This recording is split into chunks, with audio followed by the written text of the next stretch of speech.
মুশরিকরা কিন্তু নাপাক। যেরকম মক্কায় যারা গেছেন সেখানে একটা মক্কার এরিয়া আছে, হুদুদে মক্কা, মানে একটা এরিয়া আছে, এই এরিয়ার ভিতরে ডোনাল্ড ট্রাম্প ঢুকতে পারবে না। সেখানে বিশ্বের যারা পরাশক্তি, বিশাল পাওয়ার, ওদেরও ঢোকার কোনো ক্ষমতা নাই।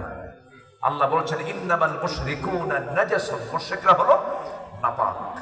অতএব ঈমান হারা যারা, তারা সব ইসলামের দৃষ্টিতে কি তারা নাপাক। এজন্য যে কোনো খাবার গ্রহণেও অন্য ধর্মের মানুষের তৈরি করা খাবার যে প্রস্তুত করা হয়, এটাও গ্রহণ করতে নিয়ে আমাদের একটু সচেতন হওয়ার দরকার আছে না নাই? আসতে বলবেন না, আছে না নাই? আছে। এর মানে আপনি বুঝবেন না যে আমি সাম্প্রদায়িকতার উস্কানি দিচ্ছি, তা না। এটা তাকওয়ার ব্যাপার। আপনি খেতে পারবেন, আমার হিন্দু ভাইয়ের সঙ্গে আপনি যা পর্ব করতে পারবেন, কথাবার্তা বলতে পারবেন, কিন্তু তারা কি আমাদের ঈদগাহে আসে? আমরা কি তাদের পূজায় যাই? যাই কিনা বলেন? আচ্ছা, তারা কি আমাদের জুমার নামাজে আসে? আমরা কি তাদের পূজায় যাই? নারিকেলের নাড়ু খাই? আলহামদুলিল্লাহ, খাবেন নাকি?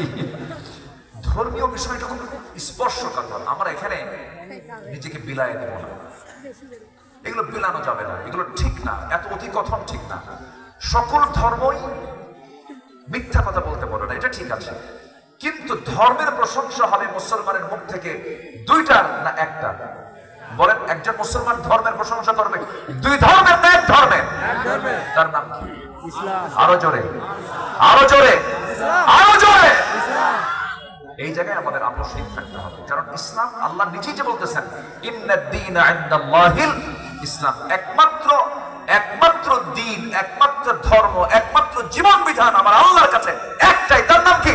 ইসলাম। এখানে খুব সতর্ক হয়ে আমরা কথাগুলো বলতে যাব। সামান্য কিছু ভাইদের খুশি করতে যায় আপনি আপনার ঈমানকে বিক্রি করে ফেলবেন না। হিন্দু ভাইরা আছেন, আমরা তাদেরকে অত্যন্ত যত্ন করি, সম্মান করি। হিন্দু ভাইদের মন্দির আমরা পাহারা দিই। ভারত পারে নাই, ভারত পেরেছে? 13,500 বার সাম্প্রদায়িক দাঙ্গা করেছে তারা। বাবরি মসজিদ ভেঙ্গে চুরমার করেছে, আজানকে নিষিদ্ধ করেছে, মসজিদগুলো ভেঙ্গে চুরমার করেছে। আর আমরা মুসলমান হাজার বছর ঐতিহ্য মন্দিরগুলো আমরা পাহারা দিয়ে রেখেছি, ঠিক কিনা? আমরা ভাঙতে চাই না, আমরা গড়তে চাই। আমরা কি করতে চাই? সাইয়েদনা ওমর ফারুক যখন প্যালেস্টাইন যখন বিজয় হয়ে গেল, প্যালেস্টাইন, ফিলিস্তিন তো অন্যের দখলে ছিল, প্যালেস্টাইন যখন দখল হলো, উনি ভাবলেন যে খ্রিস্টানদের চার্চের মধ্যে ঢুকে এক মুসলমানকে বলেন যায় নামাজ আর নামাজ পড়ি, বিজয় হয়ে গেছে। উনি পরক্ষণে ভাবলেন যে আমি ওমর যদি এই জায়গায় নামাজটা যদি পড়ে যায়, আমার মহব্বতে পরবর্তী মুসলমানরা এটাকে মসজিদ বানায় ফেলবে, না, এটা করা যাবে না। উনি করলেন কি, যায় নামাজটা নিয়ে বাইরে এসে আবার নামাজটা পড়ে দিলেন। কেন পড়লেন? খ্রিস্টানদের চার্চে মুসলমান কখনো আঘাত হানতে পারে? This appears at first striking mistake when you know that the religion of Islam was not imposed on anybody. প্রথম দৃষ্টি আকর্ষণকারী হিসাবে ইসলামের